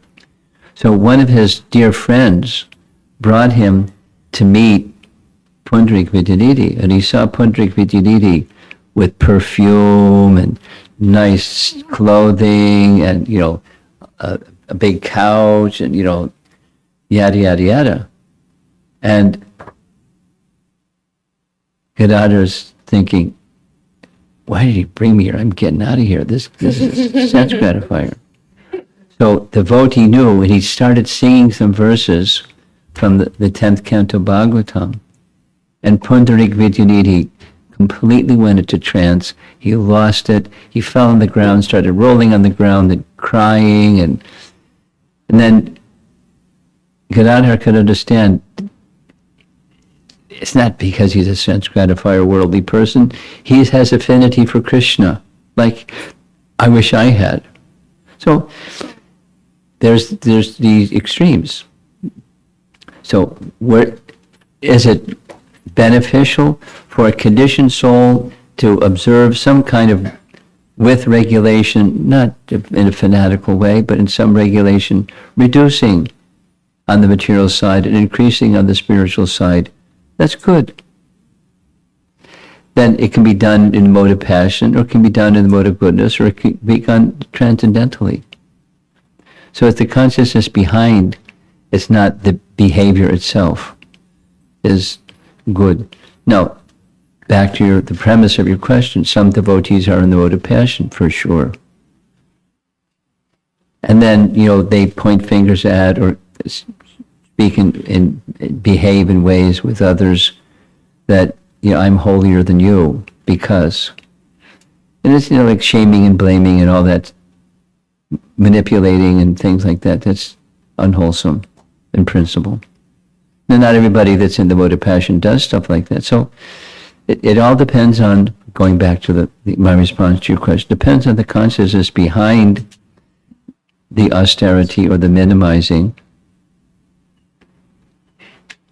And that makes all the difference, the consciousness behind, not the behavior itself or the speech itself.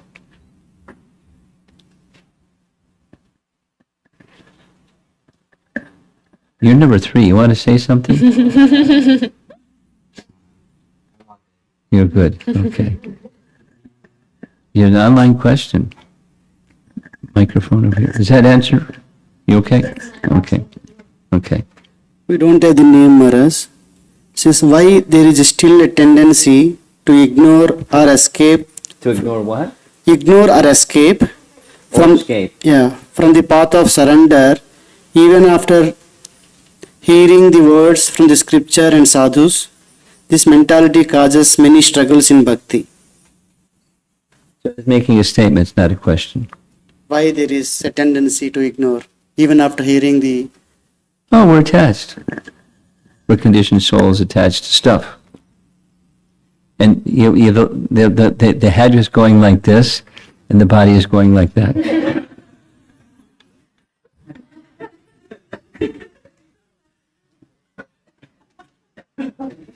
And then there's this one.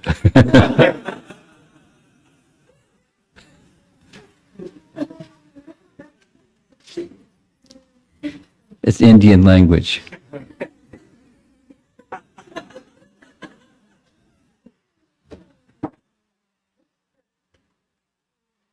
All the way in the back, Sri Radhika, and then somebody else besides her. Okay, okay. All the way back.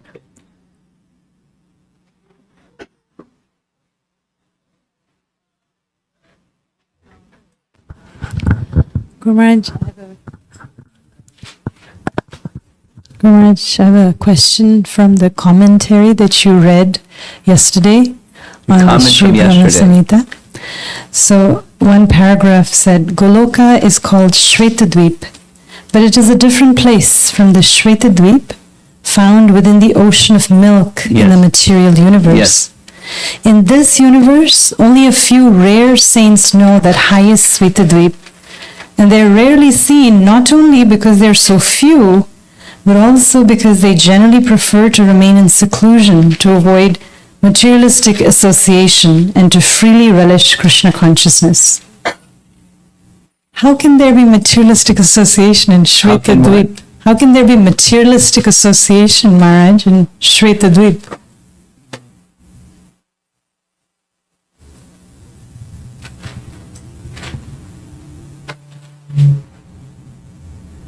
I guess we have to ask the author because there isn't.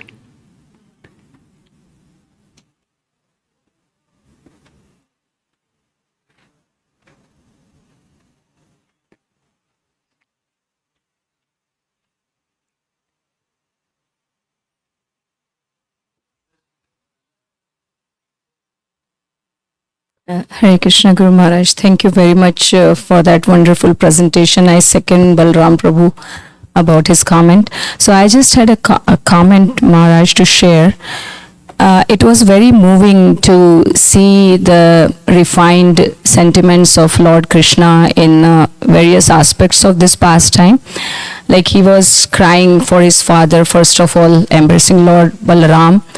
And then he was also at the same time caring for his mother and asking Lord Balram to go and console her.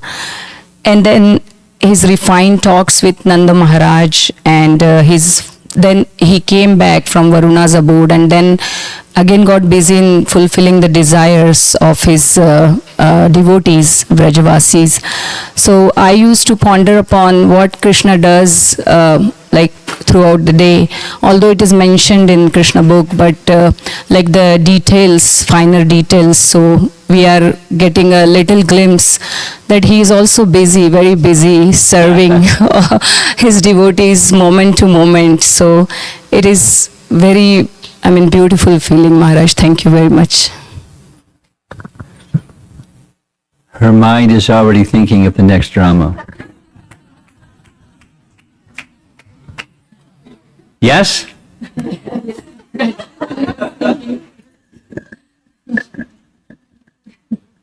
How to capture those subtleties through drama. You have to have subtle actors and subtle audience to capture. So, yeah, anyway, all power to you.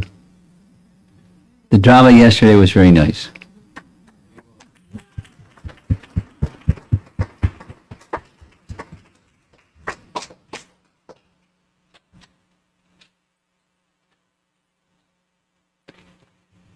Hare Krishna Maharaj.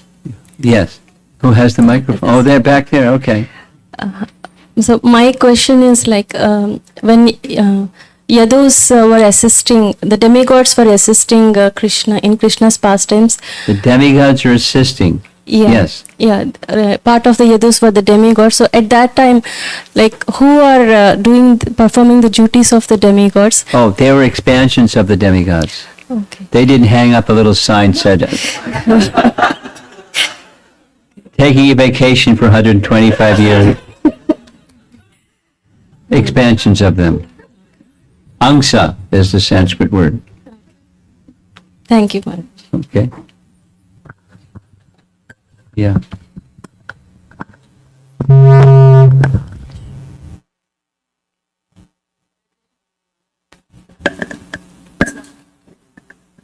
He has to play with the dials. Go ahead, speak. So I know that whatever we are praying is because of the mercy of Krishna. Yes. I know it is because of his mercy, but still, every day I go in front of him, I keep asking for mercy. Greedy for his mercy. Depends, like her question. Greedy for austerity and greedy for mercy. Can be passion or can be transcendental. No, so it depends on the consciousness behind that greediness. Mm. And like we spent a lot of time over this past weekend on self-centeredness. Yes? Were you there? No. No, okay. Self-centered greediness is possible. Krishna-centered greediness is possible. So it's the consciousness behind, it's not specifically the greediness. It's spiritual, a primary spiritual qualification for making further progress is lolium or greediness. But then it's not the material kind. Yes. Back to Sri Radhika's question. Not the material kind. So it's a qualified greediness. Then it's good. Yeah? Maharaj, Maharaj, I was curious that we say that, or Krishna book says that Parakiya Ras, unwedded love is higher than Swakiya Ras. Well, it depends. So how is it that in the spiritual world that cannot exist? Or, it doesn't exist in the spiritual world? Because you had mentioned that they're because the married. pastimes are that in this realm are also of the same nature as the spiritual realm, so they're also spiritual. Krishna isn't bound by our yardsticks, so he can perform whatever he wants, wherever he wants, however he wants, whenever he wants. So the earthly pastimes are part and parcel of the spiritual pastimes in the spiritual world. They're just not exhibited there, and they are exhibited here. So he's not bound by our yardsticks. He chooses. And if he chose otherwise, he could choose otherwise, but that's his choice. So he doesn't need our yardsticks to conform to our expectations. Everything should be in Goloka Vrindavan, please.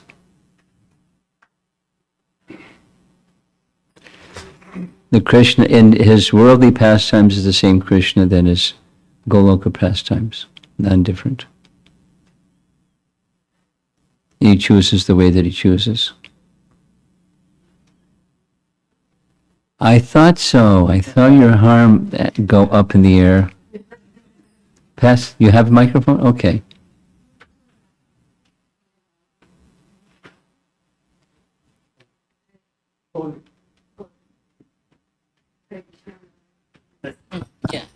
You need a teenager back there.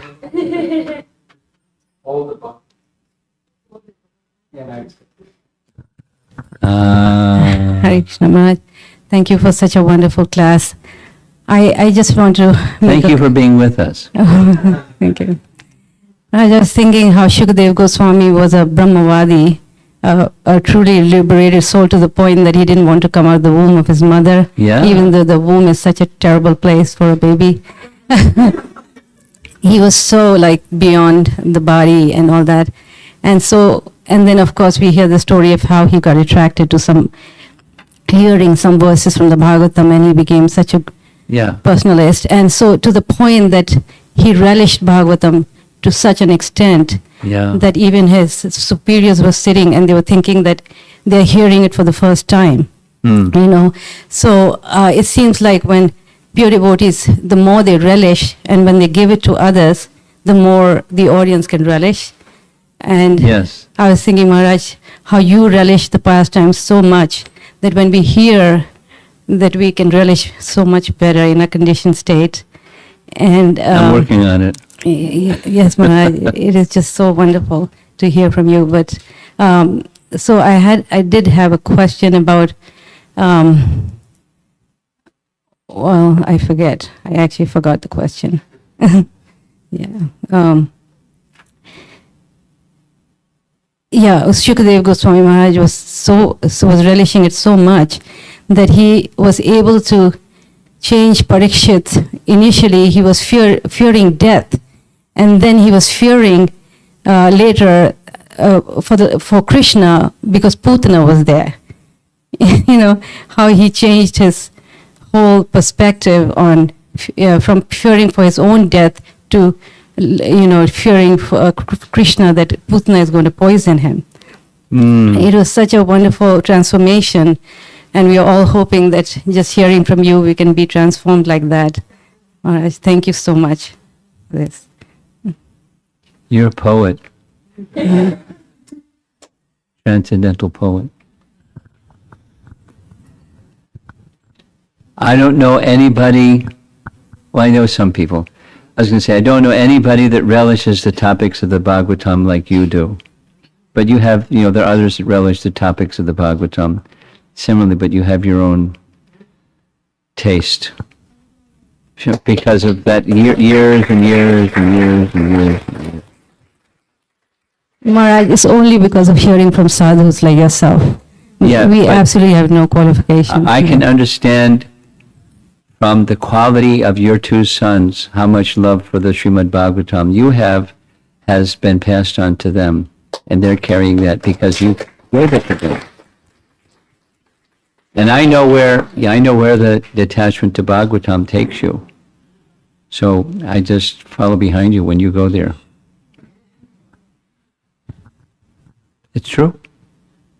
It's true. Okay, so I think we'll end. Srila Prabhupada ki